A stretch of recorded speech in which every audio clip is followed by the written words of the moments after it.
and I would like to talk to you today about how God changed my life. This will involve me speaking in the very current but sensitive subject of abortion, so I would ask that you just hear my message out to the end, because there was a time when I would have switched off at this point, but hopefully if you hear it out to the end you'll understand why I feel the need to share my story. So to start at the beginning, I was brought up in an average working class household with 2 parents and 3 older brothers.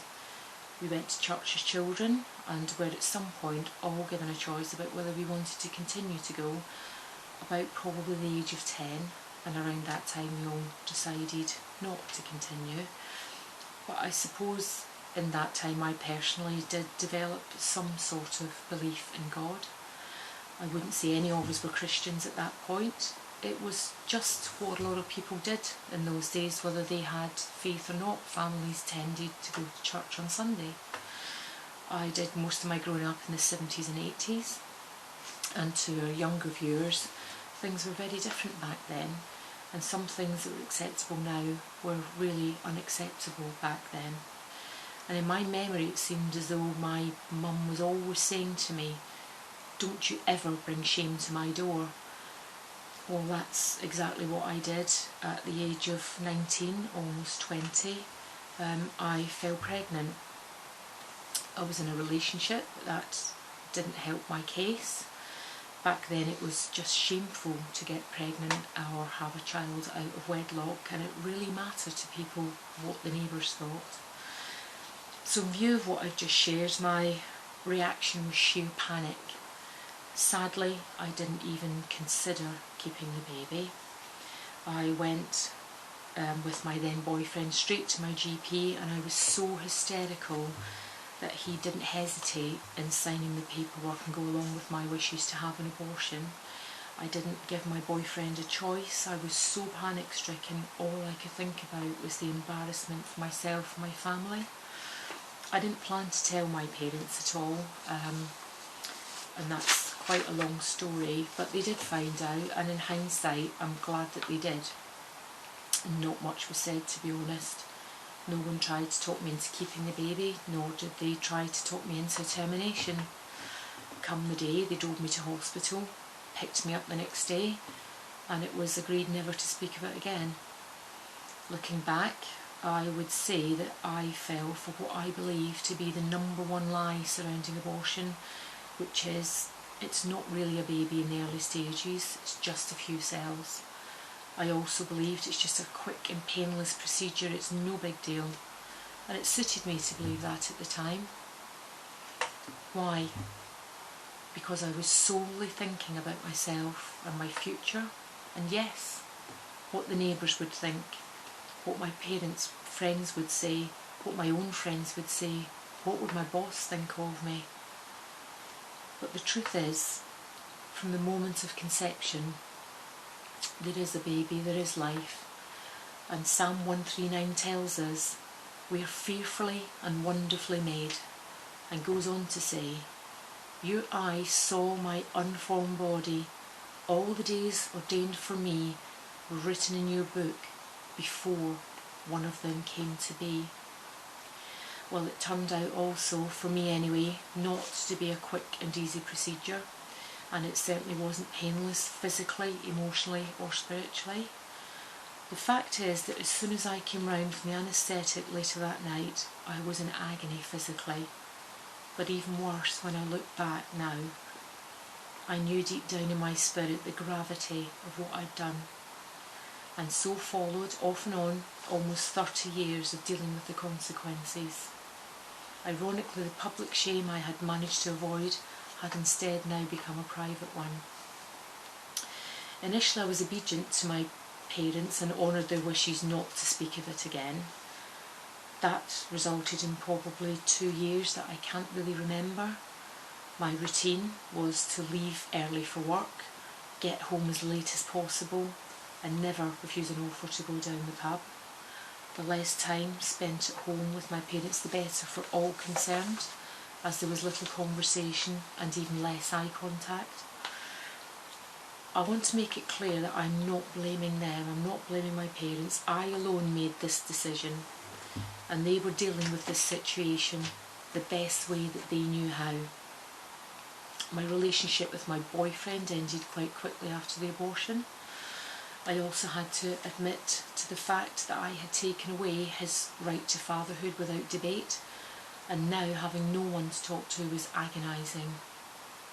So after a couple of years passed, I suppose I must have at some point taken a decision to go down a different route, and that was to tell everyone who dared to get close to me what I had done, in the hope of pushing them away, thus hoping to bring me the more severe punishment I felt I really deserved. It didn't work, but I kept going anyway. And it was around this time that I met my now husband, and I included him in this new plan of self-destruction. When it became clear that he saw a future with me, I said, before we take this relationship any further, there's something I need to tell you, and if you decide you don't want to be with me anymore, I'll understand. I just didn't think I deserved to be happy or to have anyone care for me. Well, that was approximately 30 years ago, and I'm pleased to report that we are still happily married today. Praise God that he's more tenacious than I gave him credit for back then.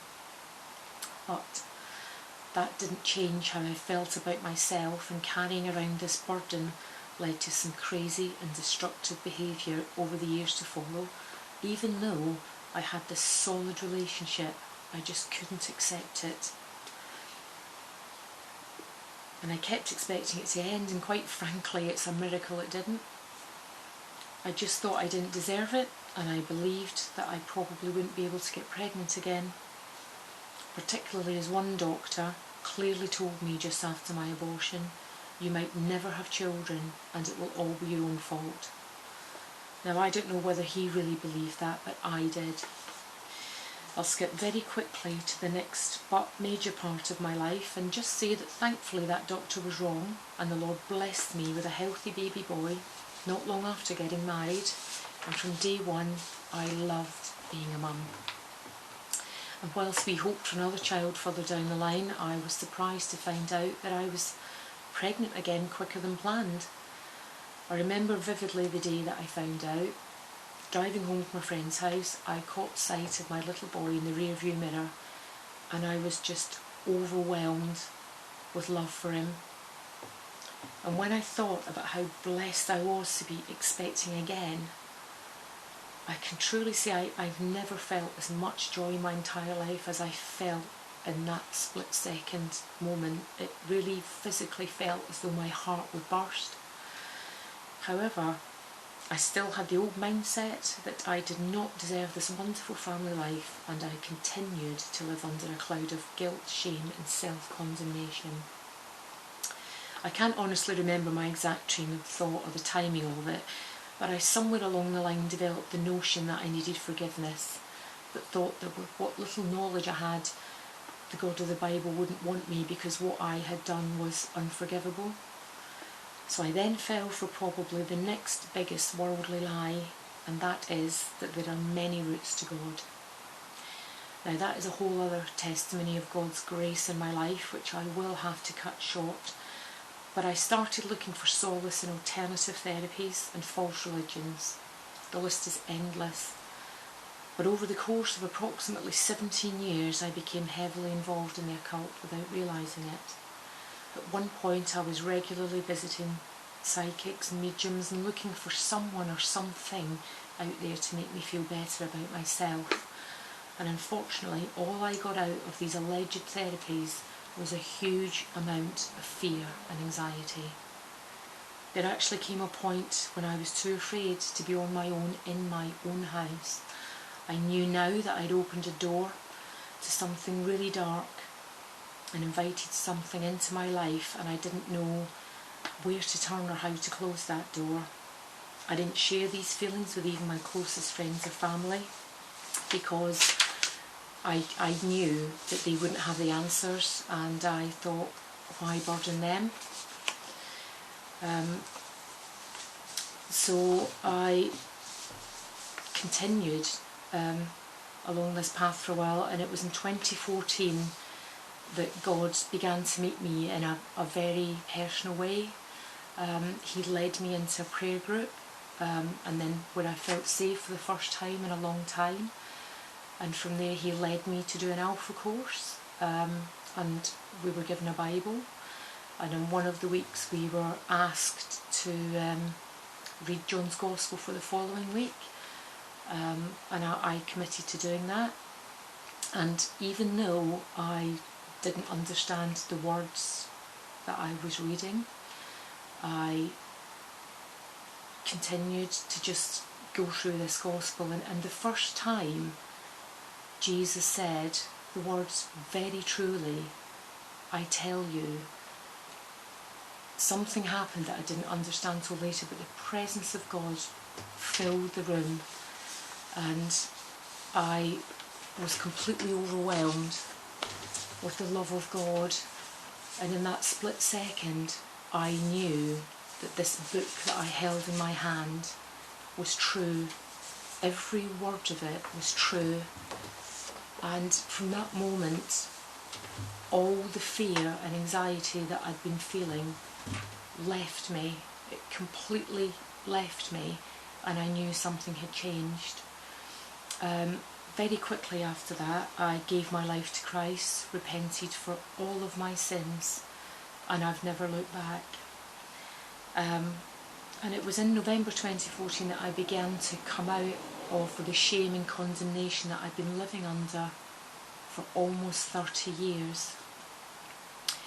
And Jesus had finally set me free. The Bible says in John 8:3-6, "So if the Son sets you free, you will be free indeed." And if that's true for me, then it's true for anyone. I've no idea who may be listening today. Maybe you're pregnant and considering an abortion. If so, I would just urge you not to rush into it, but to consider other options. Certainly don't just simply accept the lie like I did, that it's a fetus, it's just a bunch of cells, not a baby. Surrender it to God. He will make a way. Perhaps you've had a similar experience to mine and you're struggling to cope with the aftermath. You might be a parent, boyfriend, husband who's played a part in an abortion, paid for it, dropped someone off at a clinic. Or perhaps you've had to make the absolutely heartbreaking choice to terminate a pregnancy for the sake of your own health, or because your baby wasn't thriving. And if that's your situation, then I am truly sorry. But whatever your situation today, rest assured the answer to making the right decision and the answer to being set free of feelings of shame or guilt is the same. It's Jesus. It really is that simple. Psalm 34:4-5 says, "I sought the Lord and he answered me. He delivered me from all my fears. Those who look to him are radiant. Their faces are never covered with shame." Thank you for listening, and God bless you.